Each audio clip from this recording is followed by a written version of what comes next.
I really want you all to know how important Dr. Ernest Thiessen is. He's a prominent figure in decision research, innovation, contributing several decades to redefining formal decision-making through Smartsettle and collaborative systems. Thiessen is the president of Smartsettle Resolutions and ICANN Systems. And with that, I'm going to introduce you to Dr. Ernest Thiessen. Dr. Thiessen, the floor is yours, and I know you have a wonderful program for us, including a PowerPoint that will show what you are going to give us. Okay, ready? Dr. Thiessen? You're muted, Dr. Thiessen. Fix that. There Okay. you are. And this is Dr. Thiessen. We've been waiting for you. Our world needs you now more than ever. Dr. Ernest Thiessen, thank you for being here. Well, thank you very much, Barbara. It's my honor to be here, and thank you for inviting me. I do have a short PowerPoint that I've prepared here. I'm going to share my screen briefly and go to that. But let me just say that, you know, I thrive on questions, so I don't mind actually if, you know, I think it takes about 20 minutes if I would just go straight through, but you can interrupt me along the way with any questions if you want to. If you put them in the chat, I probably won't be looking, but somebody tell me that there is a question there if you do that. Thank you. Okay, so I'm going to share my screen here, and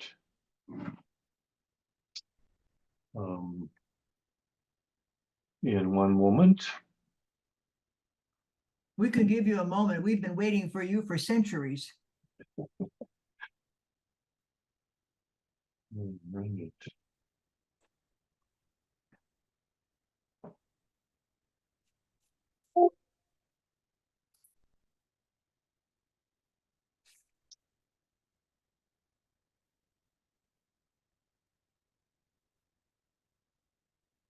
There you go, Ernest. There we go. And if I'm sharing the right screen, it should say there on the full screen, transforming wars into peace. Well, wouldn't that be something if we could do that? Yes. Anyways, I've got us working on something that maybe we can give it a try. So, you know, everybody wants that. Even the parties that are fighting, they don't want to fight, but they don't know any better way to settle their differences than fighting. And, you know, there is another way. And collaboration is the key. If they could figure out how to collaborate, but it's just easier said than done, right? But my goal today is to tell you about the Smartsettle Infinity collaboration system. So, you know, there's no substitute for actually seeing a video of this, and you know, if you're scratching your head by the time we get to the end of this presentation, you know, just make sure that you find a video and watch and see it actually in action. But I'm going to do my best without that video. We don't have time for a simulation, and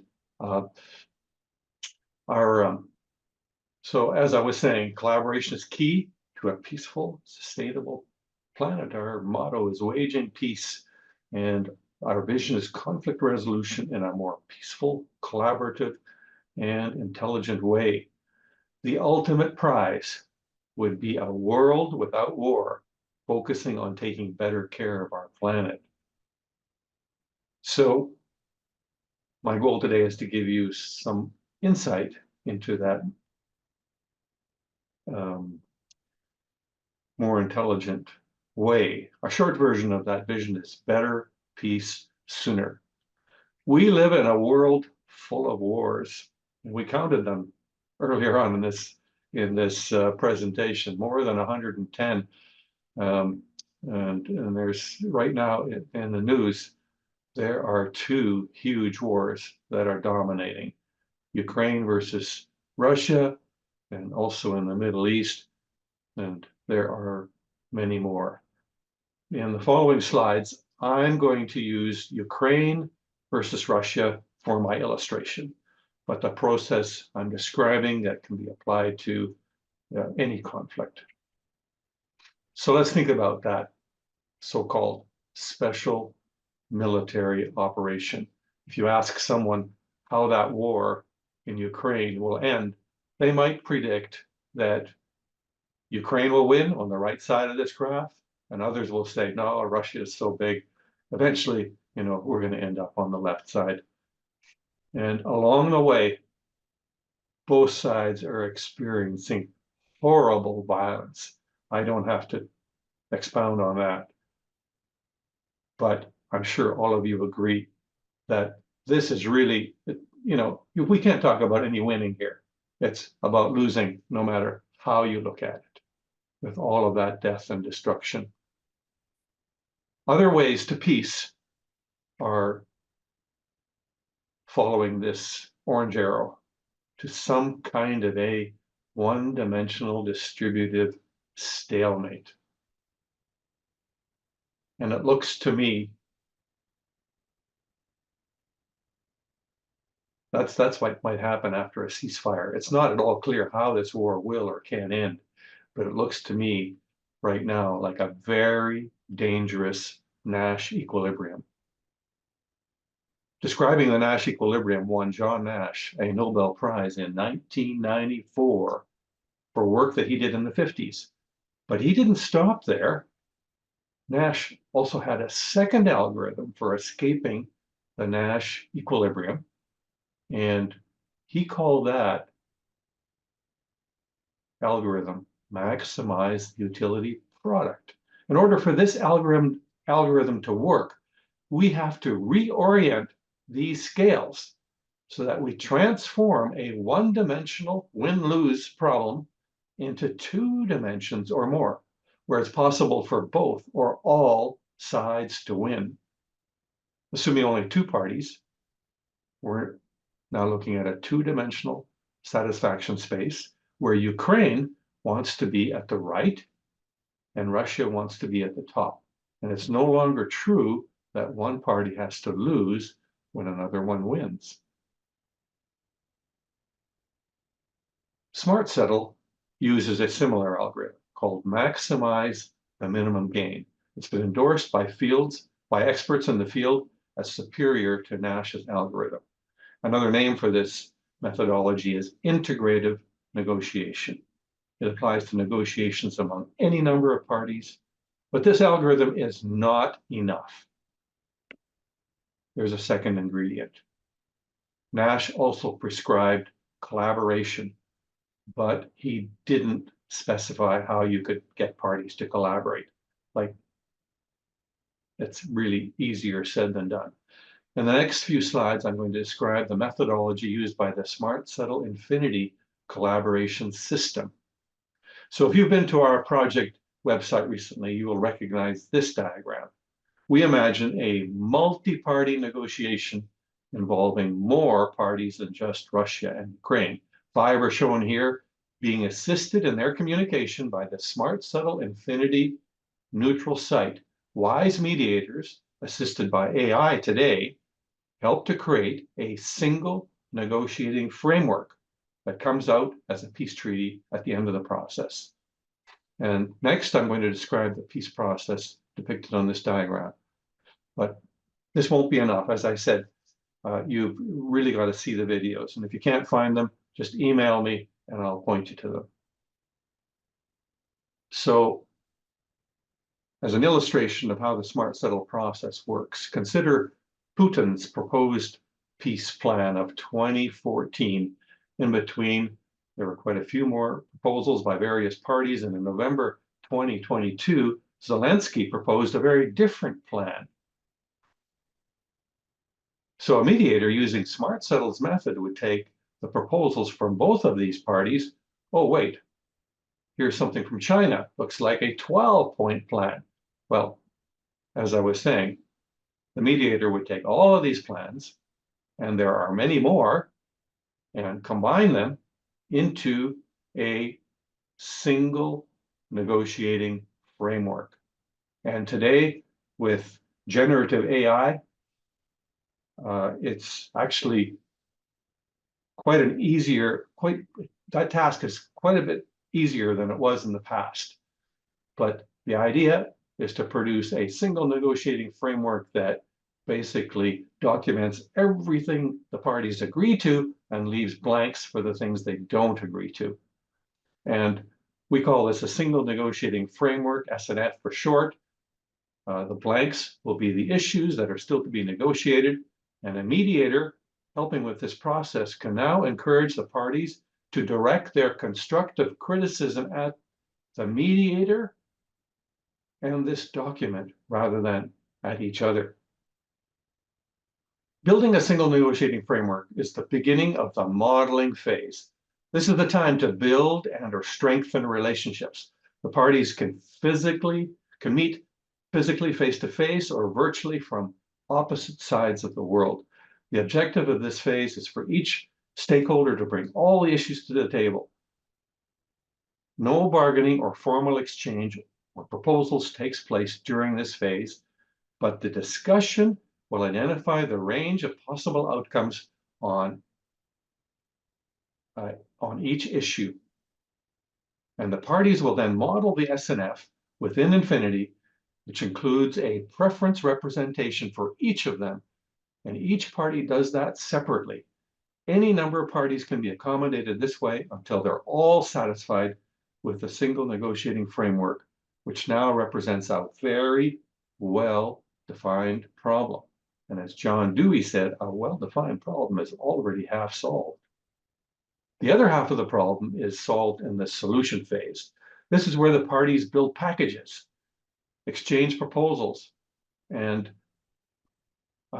request suggestions from the system with the goal of reaching an agreement. And during the solution phase, the parties gather around a virtual table in Smartsettle's e-negotiation room. Communication is enhanced with sophisticated algorithms, and the most important attributes are neutral, trustworthy, safe, secure, smart, and this can continue anywhere, anytime. Skilled facilitators are required in order to reach the best attainable outcome that is satisfactory to all parties. What each party sees is their own view of the virtual negotiating table on which packages appear. These may be proposals or suggestions from Smartsettle. All of these are candidates for the final solution. Parties can compare packages by means of secret ratings assigned to each package. In a process called multivariate visual blind bidding, a final solution emerges. This graph assumes a comprehensive single negotiating framework has already been created, and each party's preferences are well represented at the Smartsettle Infinity neutral site. The stage is set for the integrative bargaining phase of a Smartsettle negotiation. The animation here will show how the bargaining phase works for two parties. Each party has their own view of the status quo. This is equivalent to whatever would happen if there was no negotiation. This point is also that dangerous Nash equilibrium that I referred to earlier.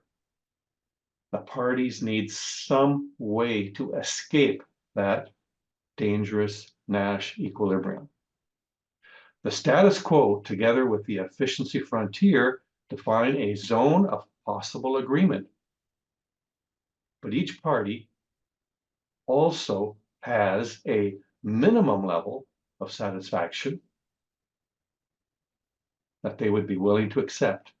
And these levels define a zone of likely agreement.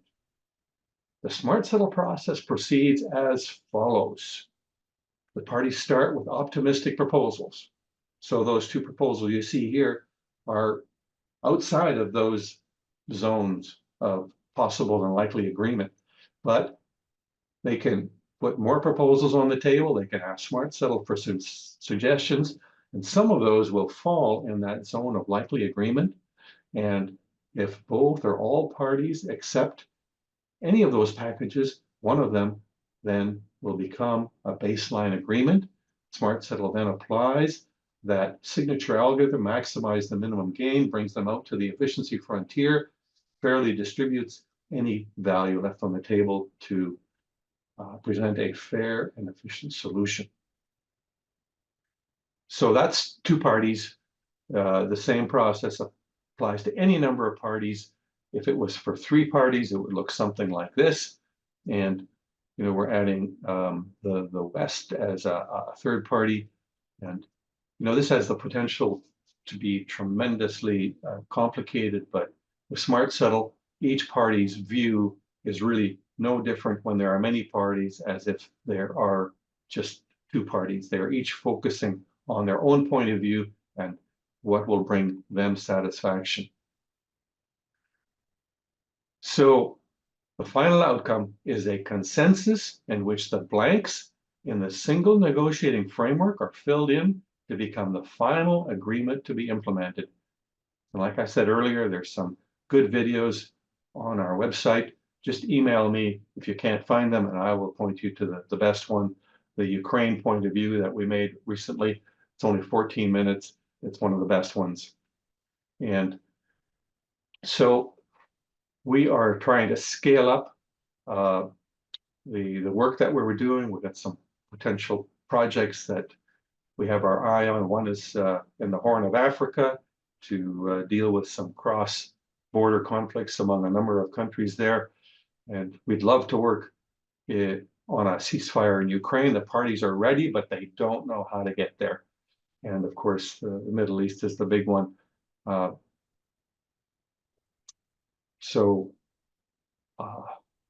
That's a quick presentation, a quick overview of Smartsettle, and I just thank you for watching, and I'd be happy to take any questions. Thank you so much. I'm going to go back to gallery view because I want people to be able to hear the questions and have you answer the questions. So I'm back in gallery view.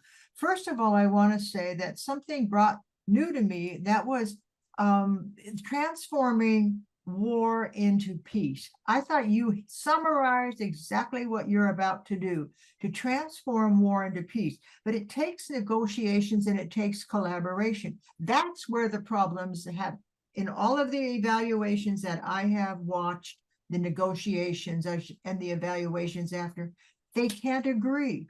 And that emotion keeps them on this warring side. So how does Smartsettle step in and allow people not to have the emotional pull of you killed my mother, darn it, damn it, and all the rest? Go. Yeah.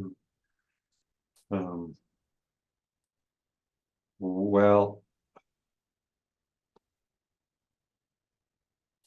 you're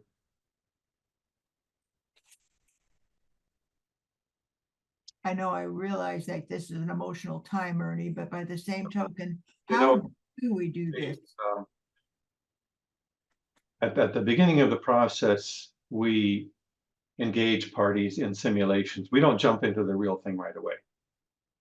We engage parties in simulations. It could be a simulation of their own conflict or some other conflict, but once they realize how it's possible to get to a better place, they need to, their way of dealing with this conflict has to be transformed from that single dimensional view to a multidimensional view where they can basically see how they can look at what they're both wanting and look for differences in their preferences and take advantage of that in order to get to a solution that will maximize their mutual satisfaction. That's what I have. I have had the honor of watching your slideshows, and your presentation today really was more direct, and it was beautiful because you showed how they can negotiate into agreement. And Nancy, I see you have a question. It's an idea rather than a question. It seems like they need to do something like Alternatives to Violence Project, which is called AVP, where people learn to listen to each other. And so just the fact of looking at each other and directly listening to each other is a way for people to realize that the other is not the other, but another person with the same problems and ideas, just different points of view. So it seems like something like that needs to be added to the whole process. And actually, it's been working in Africa and all over the world, where people who have had conflicts like Boko Haram and the girls that were kidnapped, and then the villages with the parents and the girls can sit and communicate with each other. It's not easy. People who have committed genocide have to confront their victims, and the victims have to confront the people who perpetrated the genocide. But it's a way for people to learn to listen to each other. So this has a lot of good ideas, but I think at some point people need to see each other and listen to each other. Ernie? So you're absolutely right there, Nancy. They got to start talking with each other rather than fighting, and try to understand each other. And at the beginning of the process, we have that building of the single negotiating framework, and that provides the opportunity for a lot of communication. Let's see if we can identify all of the things that we agree to. And the problem is, when people are trying to solve their problem, they get to something they don't agree to, and they just start arguing and fighting. Well, we don't want them to do that. When you get to something that you don't agree to, set it aside. It's an issue that will be modeled later. And building that single negotiating framework is about all the common ground that's already there. And you can build relationships during that exercise, all the things that Nancy was talking about. Thank you so much. Sylvia? Sylvia, you're muted, dear. Can you hear me now? Yes, we can. Yeah. I think one of the problems that I think about all the time is that when I was A little bit growing up, louder, Sylvia. Get closer to your screen so we can hear you. when I was growing up, and I look at the kids who are growing up today, did anybody ever define peace for us? Did everybody ever talk with us about conflict resolution and how you would do this? Or we just growing up like that without any skills? And if we don't do that with our kids today, this will never go away. Because we need to teach that even to the little ones. That's what we want. That's right. Dealing with adults that grew up like just seeing other people fight and looking at other people fighting to solve their problems, it's really, really difficult. But if you teach children how to solve problems in a collaborative way, without fighting, that they'll grow up into adults that will do the same thing. That's why I think what Sylvia is saying. It's true. And I remember I was hired by the city close by to Santa Barbara, and the mayor was in the closet because he didn't want to hear what the people were going to say. But when I started writing it down on paper, and everything anybody said, I wrote down in paper. And when there was anything in common, I put that on another sheet. So we found the common ground. Now that's a very archaic way of doing what you're talking about, Ernie. And I am so glad that you are working in a way that allows everything that where the agreements are can be put on a screen so that we can see them. But there is something about this listening that Nancy brought up and Sylvia talking about what we can do to bring peace. And so Ernie, did you have a comment on Sylvia's approach? Well, I was just affirming her that, it's really important to teach the children, of course, if you go to Ukraine right now and to the Middle East, we're dealing with adults that, we don't have 10 years to work with the children. We gotta deal with the adults to solve that problem right now. Well, I see your Smartsettle working and I see people making sure that this is the way we still work today. And Andrew, please. Yeah, just a thought. Congresswoman Barbara Lee was the only congresswoman that stood up back in 2001 and to address the war at that time. But she's less well known for championing this idea of a Department of Peace for the United States. And so from a practical standpoint, my question would be, is there a pathway for UNA to guide us through the necessary, I guess you would call it geopolitical steps to have someone carry water for the project to the decision makers at hand? That's my question. Barbara, can you take that question? His question was, Barbara Lee wanted a Department of Peace. She also wanted, and again, Andrew, help me phrase this better, to allow people to have a path to create peace rather than arguing about the geopolitical situation. Yeah, in other words, Ernest, I could see where if each of the countries had a department that was focused on a way to, achieve that, we could get this done overnight. Okay.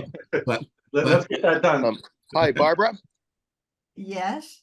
Hi, this is David Tuckman. I'm currently taking a course on peace building at the U.S. Institute for Peace. I just wanted to point out that in our class, we're discussing right now about conflict resolution. Meaning the goal is to reach the agreement and solution to the conflict using traditional mediation and negotiation. But our professor is saying that really you want to look more at conflict transformation, whereas the total transformation of relationships between the parties. That way you're uncovering the root causes of the conflict. You really want to address the grievances and then build trust between the parties. And that leads to the peace building phase where you transform relationships, institutions, and structures to the end goal of solving a conflict in a nonviolent way, which is a multilateral and a broad approach. I just wanted to kind of point that out, what we're doing right now at USIP and how that kind of ties in. Thank you. I saw Ernie. Did you want to comment on that? Yeah, transformation. Yeah, that's a key word. We need that. And transformation takes time. You've got to be patient for it. And I see the Smartsettle process as speeding up the transformation process. There's only so much you can do. But I love what you said in the beginning, transforming war into peace.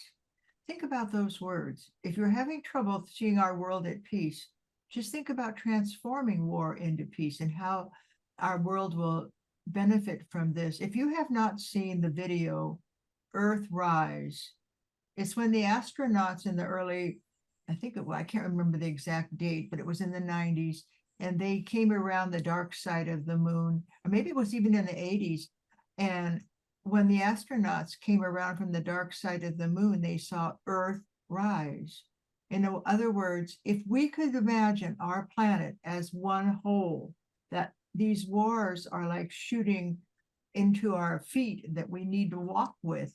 And so you have to watch Earthrise if you have a moment. It's on YouTube. It's very beautiful. It's narrated by the astronauts who said, how can we afford to have war when the planet is so fragile? And I looked at the planet and I saw rivers and I saw lakes and I saw green, but I didn't see anybody shooting each other. And so with that, I say, Nancy, you're on. What I wanted to say was just a little comment that goes along with what you're saying.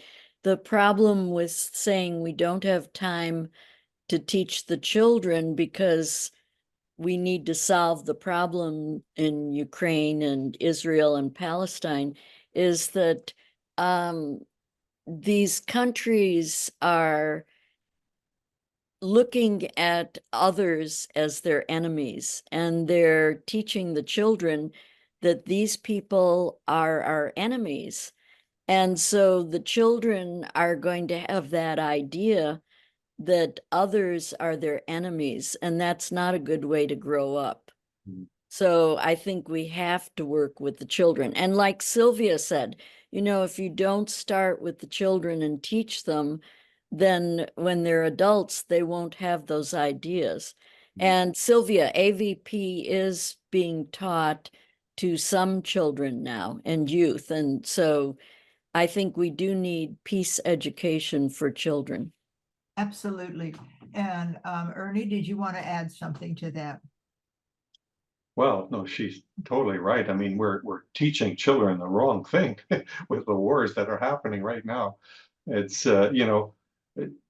you think of all the Palestinians that are experiencing, all that horrible violence over there. I mean, not only Palestinians, everywhere. That what are you teaching them? They're just their hearts are going to be filled with revenge, and what kind of adults are they going to grow up to be? We need to teach children peaceful ways to resolve conflict. It's interesting because after one of the wars, which I can't recall right now, they asked the children to draw pictures.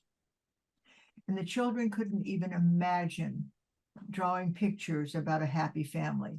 All they could imagine were drawing pictures where there was fear and danger, because that's what they were experiencing. And so the intervention was, they asked them, what is peace? They didn't say, where are you, but what is peace? And the minute they started drawing the pictures of peace, they drew trees, they drew flowers, but they didn't draw people. And that was so revealing. They didn't think people could bring peace. And Ernie, I know you know better than that people can bring peace, but we're not teaching our children that people don't have to war. It was so revealing to let the children talk about peace. And then one child said, well, if we have peace, we'll have a happy family. And that was the only way they could even imagine having peace. Sylvia? Yeah, if we don't think about it now, 10 years from now, maybe not even 10 years, there'll be a group like this sitting, talking about conflict, except that what they'll be dealing with then is a nuclear war. Mhm. It's going to take this long to just blow us off the face of it. If we don't look at it now, our children and grandchildren have nothing to look for. Sylvia, when you were, before you got on, I invited people to go to the Garvis Peace Conference. Yes. Is it possible that you could put in the chat the dates and the website in order to go to the Garvis Peace Conference? And what is the date for the Garvis Peace Conference? It's Saturday. It's Saturday the 27th Okay, Saturday the 27th at the Nixon at the Nixon Library. in Saturday, Boston, starting at 8 o'clock in the morning. right? And if you need to get tickets, just come on down. Tickets cost $40. We have a number of tickets that are free that we will give to people who really want to come and can't afford it. So Nixon Library, 8 o'clock. Sometimes We'll I serve think as breakfast. Ernest, thank you, Sylvia. Sometimes I think as Ernest does, well, these meetings, these conferences that we're holding now, are they really working? The answer is you find your tribe who agree with you so that you can reinforce each other. Why am I on with Helen Peacock, the originator of Ending War 101? Why am I working with Quanta and all of the people who believe that war can be ended? Because we, excuse me, support each other. We need to support each other and understand that ending war is possible. Once you understand the ramifications, and that's why Helen Peacock has a QR code there, and I have the QR code. Take out your smartphone, take a picture of it, and join us on March 5th in order to take this course. Quanta is a member of the team Ending War 101. Quanta, you have your hand up. Thank you very much, Barbara. I do agree with Nancy Martin about because I am from Middle East and I understand what you're saying. However, in order for America to have an effective and impactful uh, example, to be an example, we also have to work in our society. We have our children going and killing each other in schools. So therefore, I do think that it has to be simultaneous, both teaching out out of the country and as well as within the country, so that people can say, yes, you are a peaceful country. We should really, you are our model. At this time, unfortunately, that is not so, my dear Miss Martin. Thank you, Quanta. Quanta is an amazing networker. I got on this call for our group today at 12 o'clock when we didn't start until 12:30. The first person to sign on was named Gary Rausch, Raushe, from Ukraine. He got on to find out what Smartsettle is about because of Quanta inviting him. I'm going to tell you the secret to success. I took the course on public relations from the founder of PR. He said, Edward Bernays, he was 94 when I was starting my company in 1985. I wanted to be a socially responsible PR lady. And he said, Barbara, if you want to influence somebody, it starts with awareness. That's what these groups do, to inform after they are aware, awareness, information, persuasion to do something. Now, here is the formula that will drive you nuts, because he says to go from awareness to persuasion, the old-fashioned way, radio, television, emails, text messages, it takes 7 knocks to get from awareness to persuasion to do something. So if we want Ernie to be successful, we're going to have to do the magic. The magic bullet is the best friend tells you. Why did Gary join us? Because Quanta said, Gary, you have to meet Barbara and learn about Ending War 101 and hear Ernest Thiessen. Because when a best friend tells you, Walter Cronkite was famous for that. He would end up his newscast with, now it's time for you to do this, and we would do it. He was respected. And so you, as an ambassador for peace, use your voice, wear your peace pin, take the course Ending War 101. And then from awareness, information, persuasion, now let's get some people. Now, you don't think I'm going to ignore Gary. I'm going to reassure him. Awareness, information, persuasion, reassurance. I'm going to reassure Gary that he can listen to Ernest Thiessen on my video. I'm going to put it on peacepodcast.org. And the last thing is evaluation. Check it out. Did that person have a question that wasn't answered? You give them a chance to tell you. You evaluate the experience so that you learn, you become a peacemaker, you become the Ernest Thiessens. We can't be everywhere, but we can keep our voice strong. Who said that?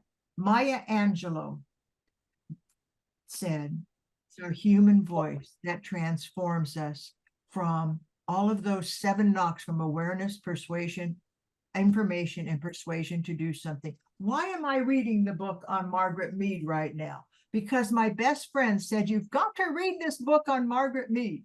So when your best friend tells you to do something, you do it. Like Sylvia told me, you got to be there at the Nixon Center and be there for the Garvis conference. Okay, Sylvia, if you say so. I didn't have to go on an email and get a whole bunch of notes. So with that, Andrew, I see you're smiling. You must understand this process. Well, yeah, but several thoughts came to mind. One, of course, is that we've just celebrated the birthday of Martin Luther King. He was also influenced, as was Mahatma Gandhi, by a USA resident, Henry David Thoreau. But it seems that we are in a prime position ourselves to take a lesson out of the Universal Declaration of Human Rights, number 29, which is taking responsibility. Since those of us are here, we're here, right? So Ernest, it seems as though we are the ones that have to take the lead to do more than just to have a conversation about this Barbara, I'm so glad that you're going to make this available on your podcast. But Ernest, you had a very important, I think, very beginning, because you included AI as one of the components of what you're doing. All of us here are speaking English, but it's only when we take, I think, the next step to involve AI in providing a translation of what we're talking about into those languages of all the participants of a particular conflict, let's say, because you use an example of Ukraine, Russia, China, others have peace plans, even the Mideast have peace plans. But initially, all those are in different origin languages. But to the extent that we can begin, I think, to maybe engage a wider audience than just ourselves, and also a wider audience than just those that speak English, is a way for us to begin to address this issue from a holistic standpoint. Thank you. Thank you. Andrew has been on since Gary was on. Andrew was the second person to join us today. He walks his talk. He got on early so we could meet him and we could talk about ending wars and be aware of the programs that he is working on so we can support each other. The secret to the United Nations Association and Rotary Clubs is not just to go to meetings. We can find a million meetings to go to, but to take it home with us. As Andrew said, take it home. Practice, as Sylvia said, as Nancy Martin said, practice with your children. What do I do? Why am I a peacemaker? Well, I'll tell you a real fast story. My grandfather immigrated from Hungary to avoid World War I. When the coffin maker was piling up the coffins, Grandpa said, "What are you doing that for? We're going to need them. The war is coming." He was 17 years old. They didn't have coffins like we have today. He was out there chopping down the trees and making coffins, wooden coffins, and piling them up. And my grandfather said, "The war's coming? I don't believe in war." And he left on the boat out of Hungary, Romania. On that boat, he met my grandmother. My grandmother was also avoiding war and the pain of being a child in Hungary. She came from royalty, but I don't know all the other horrors that she experienced. All I know is that she was avoiding pain.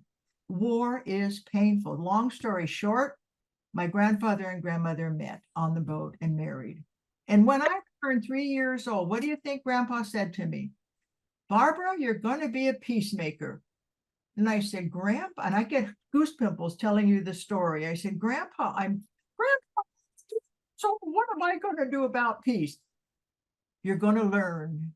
And I get goose pimples telling you this story because he said, "You will meet somebody who will take you into the world of peace." And I met Robert Mueller, the friend of Sandy Hinden.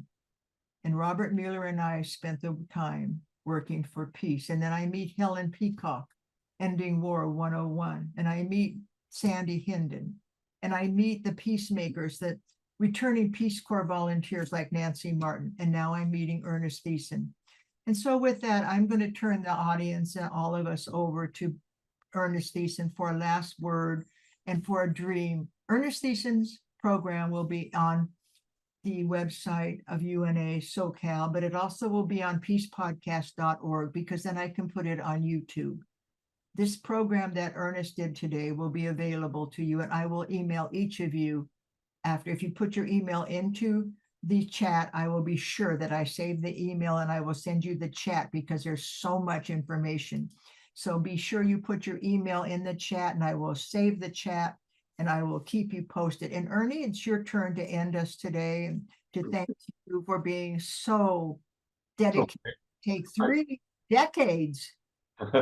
Yeah, I wonder if I could just recognize John L. German, who has joined us today. I'm happy to see John. You know, John, I've been working with John. He's a fellow Rotarian, and he has had firsthand experience with Smartsettle, the actual program. And I'm just wondering whether John would like to have a chance to comment on what's been presented and talked about today.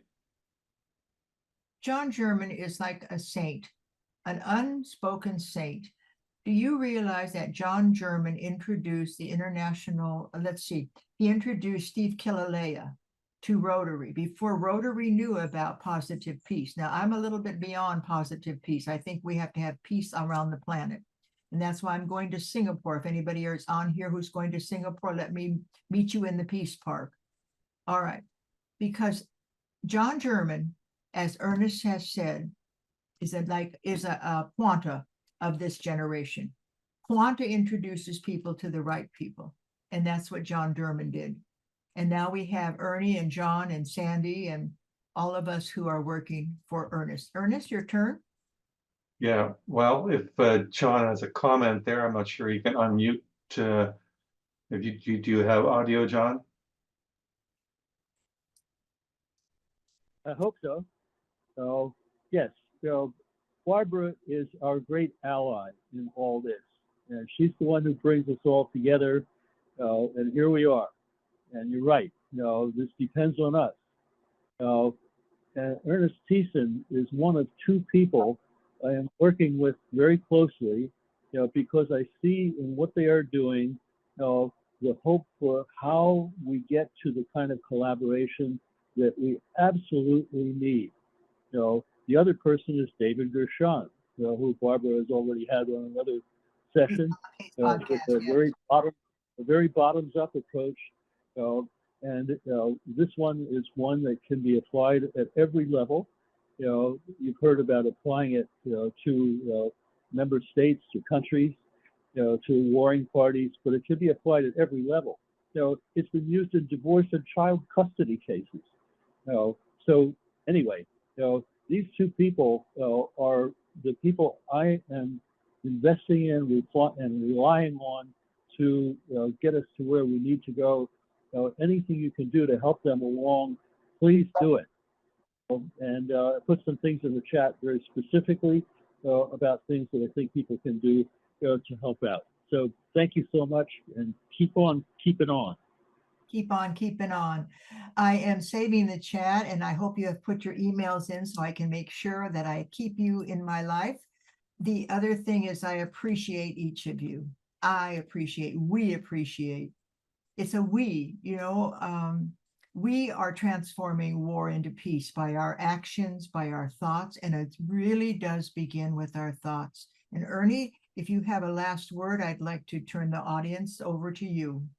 So yeah, I'm just happy to have this opportunity to speak with you, and I know it's a lot to take in a short time, but and I really encourage you to watch some of our videos. The best one is the Ukraine point of view in the Russia-Ukraine simulation. So you can find that on our website, and if you have trouble finding it, just email me and I'll point you to it. And your email, Ernie, why don't you just say it out loud? So the easy one is just et@smartsettle.com. That's Ernest Thiessen standing by, et@smartsettle.com. And please say thank you to Ernie. Tell him to put you on his mailing list or email so that he can bring you up to date.